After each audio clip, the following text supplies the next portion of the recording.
Auburn basketball makes a huge splash in the transfer portal, landing JP, let me emphasize it again, JP Pegues, not to be confused with the former Auburn tight end, JJ Pegues. Massive pickup, and honestly, probably one of the biggest wins that they could have done in the portal with a huge position in need. Right now, this could be a major, major splash with big, good ripples coming up this upcoming basketball season. And we're going to talk about today, guys, we got a special guest. Andrew was super busy with some big Kentucky news because he does his Wildcats Today coverage. But do not fear, we got an awesome substitute in today.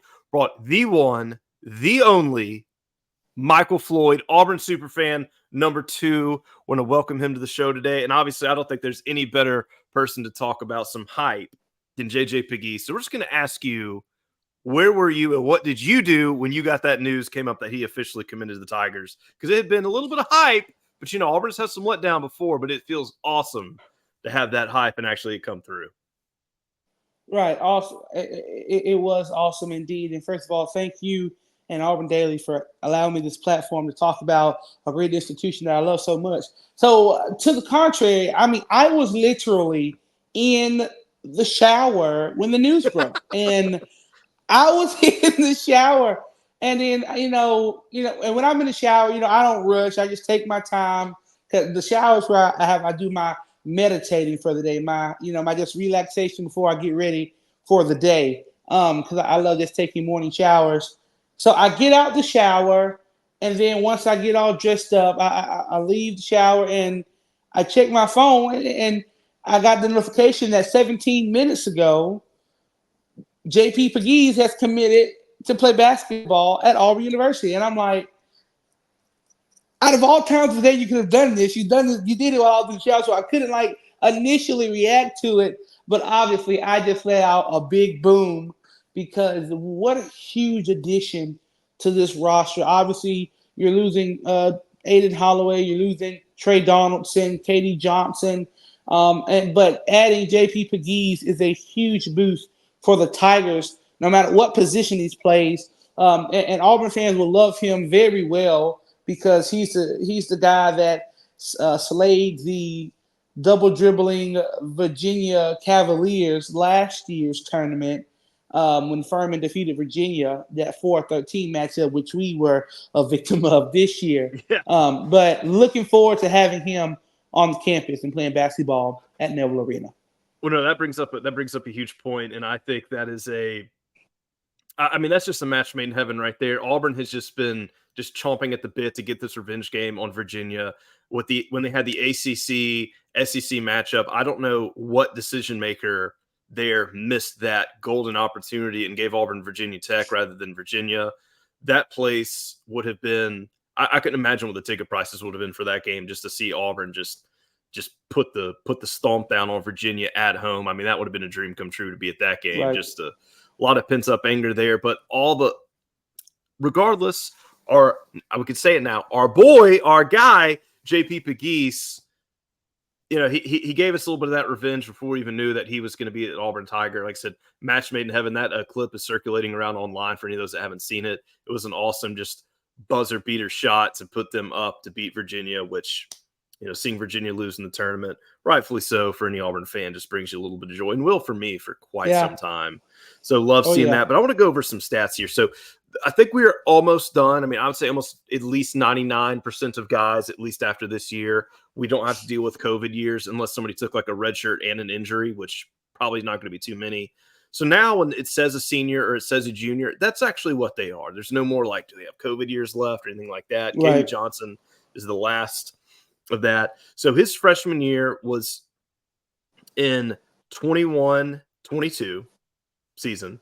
So that would have been after the COVID year. So this will be his year at Auburn. This should be his last year of eligibility, which is good because you got a guy that is senior. You got a guy that's been around the block. You got a guy that knows the game of basketball, has been there all levels. Obviously, he's played in the tournament. And that was a critique of last year's team, not last year's and like a month ago last year, but last year season. Right. Was there wasn't a lot of tournament experience on that team. Well, obviously, you got everybody on this team has played multiple years in the tournament. And then, of course, you got JP, who did his run against beating Virginia on the big stage.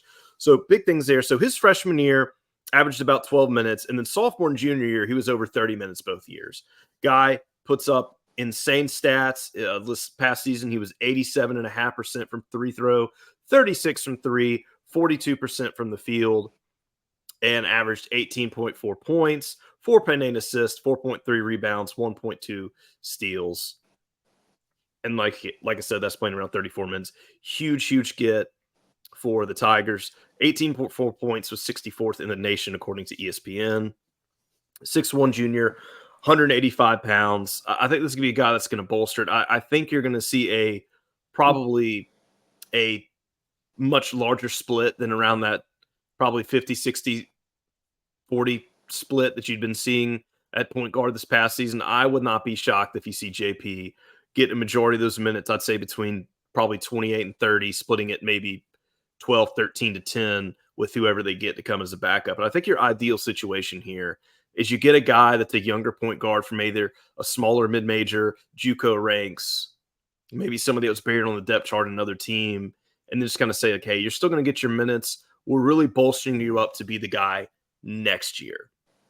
And that just sounds like that probably wasn't a proposition that Aden and Tre maybe necessarily wanted to deal with. I don't know what it was. And maybe for JP, it was a situation where having Aden and Tre on the roster, he definitely didn't feel like he was going to get that time, because I'm sure he's coming in looking for minutes. And I think this is good for a rhythm standpoint. I don't see any problem here. I think the perfect scenario is you get him in there, you get a guy to back him up that's a little bit younger, that can still put some quality minutes, be a good change of pace guy, and then really hopefully be the air incumbent for the following season. But that mostly builds this roster. I think you're still kind of looking at that spot somewhere around the 4 and the 5, seeing what they're going to do with Chaney, and or if Janai comes back, Dylan. I think that's kind of your other side of it. But seemingly, if you have Pettiford and Howard playing the backups where they're projected to, being at the 2 and the 3 respectively, how are we feeling about this team so far? Even though we don't have all the pieces done, but this was a big piece. Probably second to Broom coming back or staying, or coming back or going. Assuming, fingers crossed, he does come back. This is probably your second biggest piece. Would you disagree or agree? Yeah, I agree with that, because obviously losing Aden Holloway, losing Tre Donaldson left some questions at that position.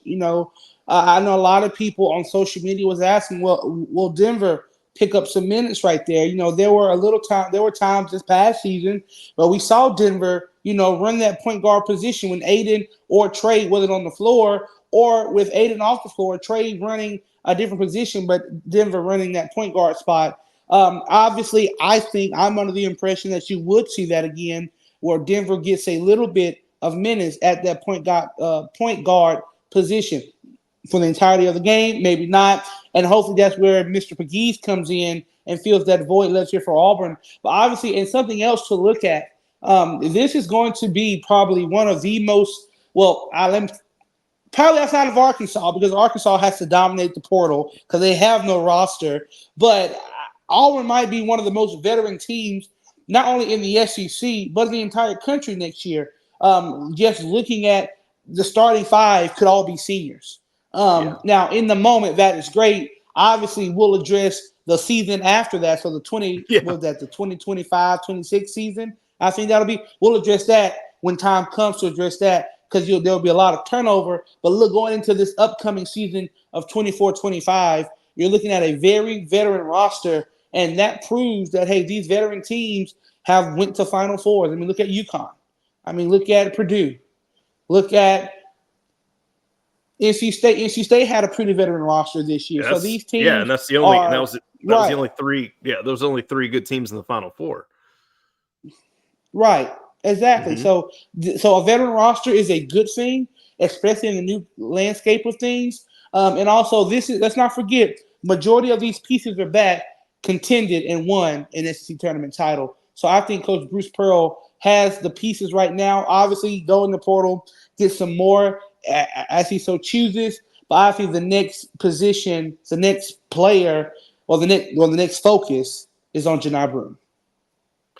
Right, and we obviously no news on that yet. We will definitely have an episode out when that happens, because I mean, if Janai Broom comes back, and I'm not going to speculate on how good or bad it's looking, It's probably better than I thought it was in the season.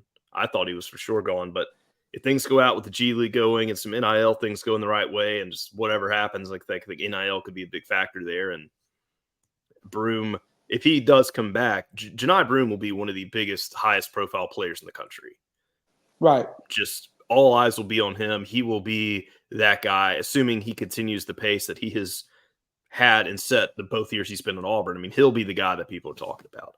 He will be what Zach Edey was, just national headline, assuming he continues to get those numbers. And probably, too, the crazy part is people don't realize, like, Janai was killing the stat board and was all over the place. But what people don't realize is he was doing that, like, pretty low minutes relatively compared to other guys playing at the level he was playing. He was around 24 minutes a season, I believe, which is crazy. Yeah, his average is 24.7, which is crazy. If you see guys that were putting up those numbers, they were all in the high 20s, mid to low 30s. Right. So they were all probably getting between, I would say, 4 to 10 more minutes a game than he was. So just imagine if you have Broom and you give him 6 or 7 more minutes a game. Like, whoa, buddy, good luck to the other guys out there. Exactly. It's gonna be nuts, and it'll be interesting to see what Bruce does with those minutes and everything. And also, before we go on to the next point, I do want to mention this, and obviously, I don't want to put the cart before the horse in this situation. And I know I'm a big Auburn fan; it's in my Twitter handle's name.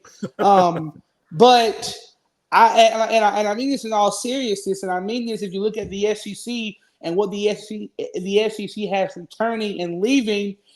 It is not a far-fetched idea to see Broom being a preseason SEC Player of the Year candidate. Oh, no. And he could win SEC Player of the Year this year. I mean, there were several players this year that obviously Dr. Connect won it. Mark Sears in the running.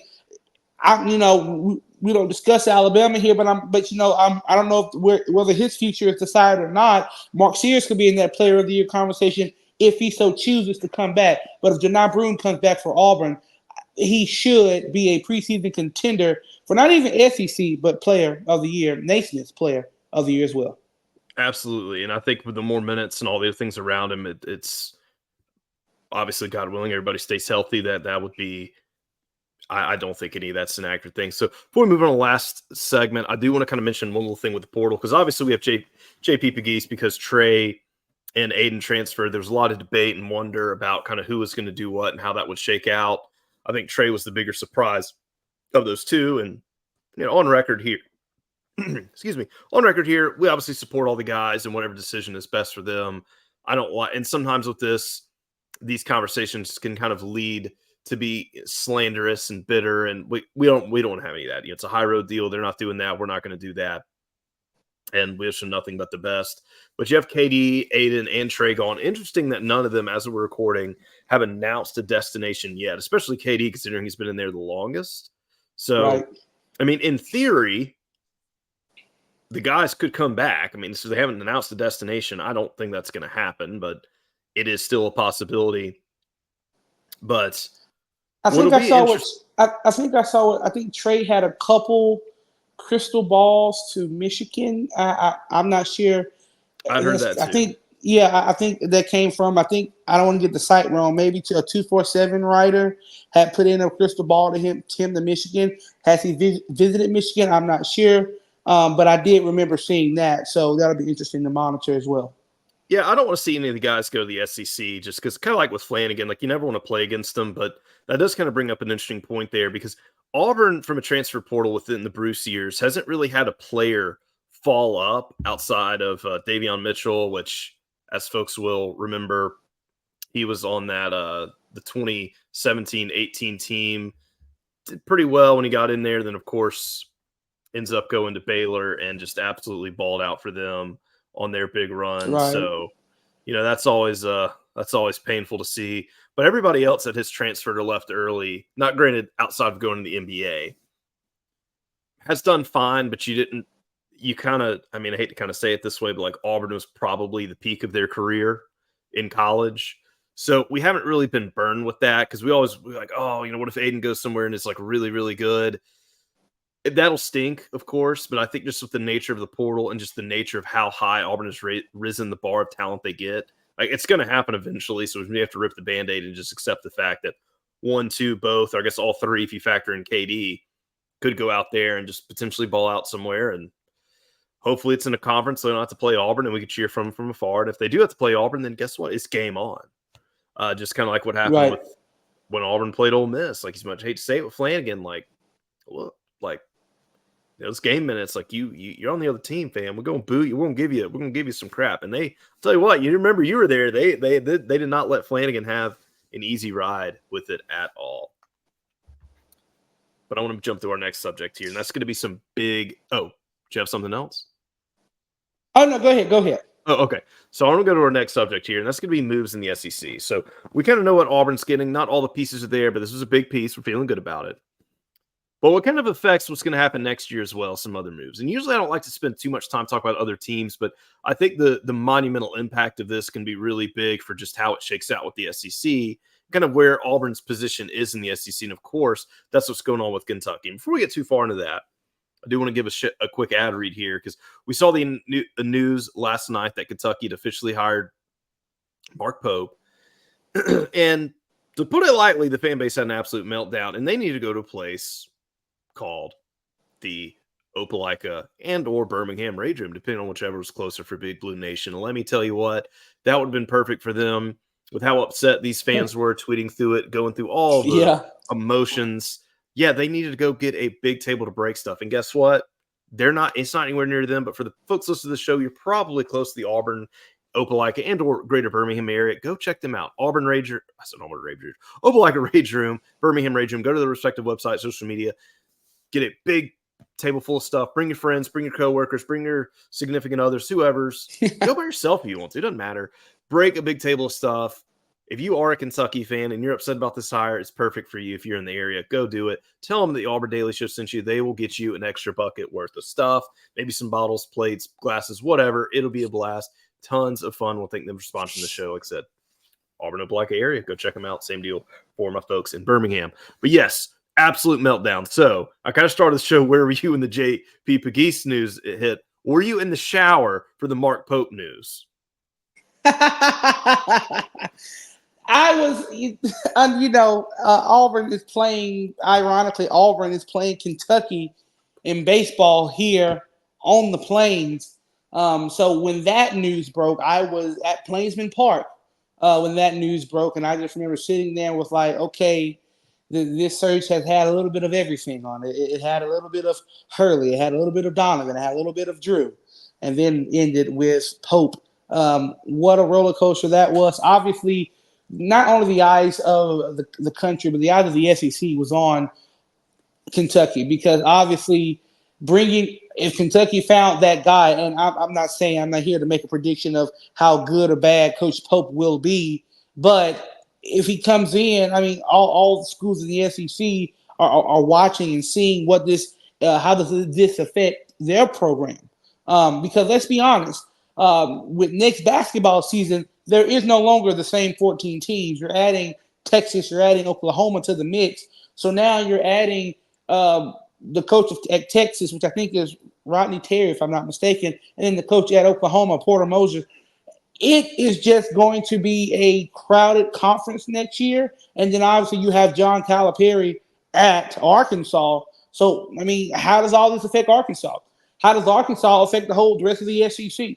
But look, this is the new age of college athletics with realignment going on. I mean, welcome Texas and Oklahoma, but I hope they know this isn't the Pac-12 anymore.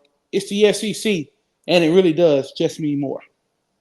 No, I mean, absolutely. And that was even an angle I hadn't even thought about was the Texas and Oklahoma edition and how that'll affect scheduling and everything. But they're coming into with, Arkansas had a ton of talent and what Musselman happened. And it sounded like they need a big just shock in the heart to get that program right. And I'm sure Cal can get it. It sounds like Cal wasn't getting a ton of support at Kentucky for a lot of various reasons. So it'll be really interesting to see, kind of like when the Patriots, when Brady left, was it Brady or was it Belichick? And well, maybe it was Brady more so than Belichick, right, seeing how both parties did without the other. I think we're going to see. It'll be interesting to see what happens with Kentucky. Was Cal's and I'm going to say his recent, I guess, performance compared to how we started, was that more so due to the fact that was Cal just not as good of a coach when the SEC as a whole was bolstered stronger, which happened around 2018? Right. Or was it the fact that just Kentucky as a whole just didn't know how to keep up with that? Kind of was it the chicken or the egg there? So if Kentucky does poorly and then Cal kills it at Arkansas, well then Kentucky might have to search a little bit more inward there. And then, of course, vice versa. And it would be really, and obviously not good, but if both of them end up doing well, then it's going to be like, uh-oh, here we go, strong SEC. But regardless, it'll probably take Cal a little bit of time to rebuild at Arkansas. Right. As we forementioned, that the following season could be a big problem. As you said there, not only with all Auburn's roster rebuild, but everything else. Kentucky, they'll probably have some level of rebuild too. Kentucky's always going to throw fire in the pot at players and getting guys in NIL. And that's definitely something that Auburn, we can hope, can start kind of getting caught up on too, just for how important that is. But props to Auburn's staff. They just are master evaluators and finding guys, especially these mid-majors, that definitely have the talent to compete at this level. Right. But I mean, all these things could shake out for what ends up happening for SEC regular season, SEC tournaments, recruiting, Texas, Oklahoma, as you aforementioned. It will be nothing less than interesting. But just the fact that, and I'm not going to call people out here, but there were people who would get upset with Bruce, especially after that Yale loss, and being like, oh, is it time? Is he washed? Is he this and that? One, idiots, dumbest takes ever. And you see with a program like Kentucky that's has more money, resources, storied history, all that than Auburn. Right. This wasn't really a super flashy hire. And you kind of get there, be like, if Kentucky was in a coaching search problem, and they were at the end of this thing, they were begging for Bruce Pearl or Nate Oates. I mean, they'd have thrown a parade if they'd gotten either of them. Auburn has to be very thankful for the fact of where they are right now with Bruce Pearl. And I mean, when you're saying your prayers every night, putting your head on the pillow, like, yeah, the Yale loss sucked. They dropped an egg there, but let me tell you, all great programs lay an egg. All great programs also bounce back from that and put that in the back burner real quick of everybody's memory. And guess what?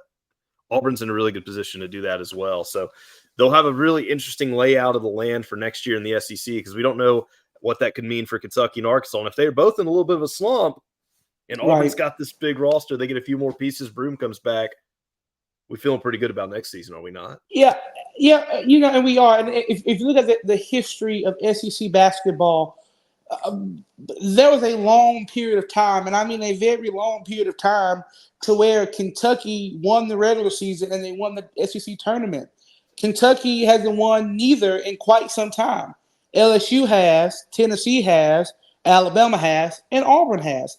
And then going back in Arkansas hasn't won either or in quite some time. Now, I think the pressure to hurry up and win in a regular season or a tournament title is heavier at Kentucky than I do at Arkansas, because Arkansas obviously is in that rebuilding phase. They have a Hall of Fame coach.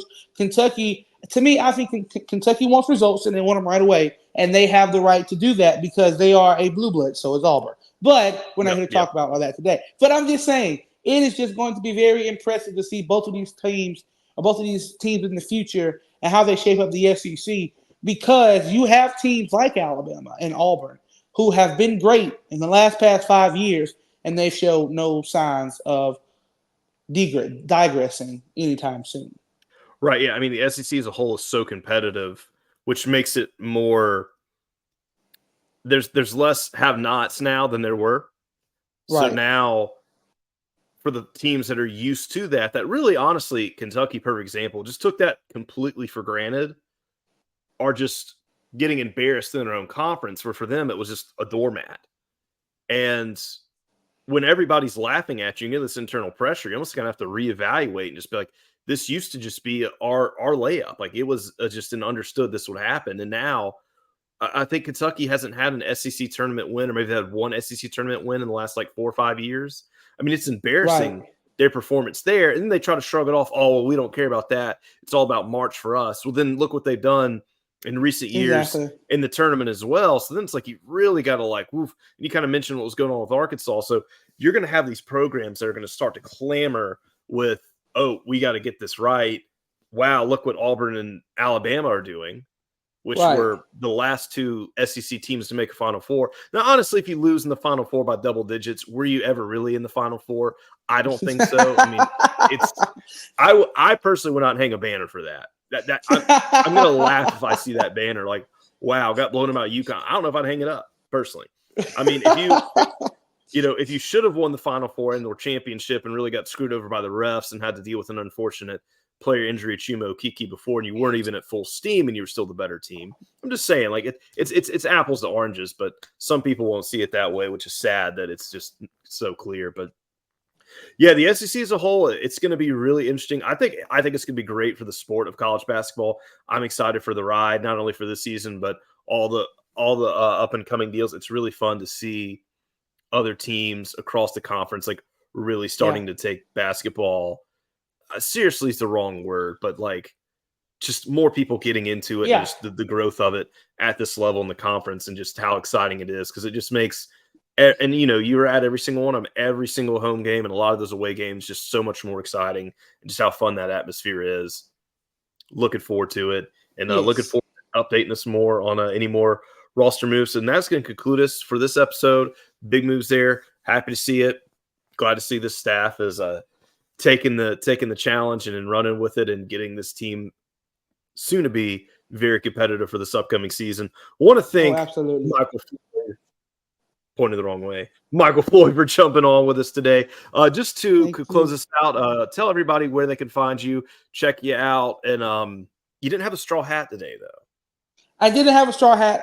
The straw hat is officially in retirement. I have had it for 5 years, every year since I've been here, and it is severely tattered and torn.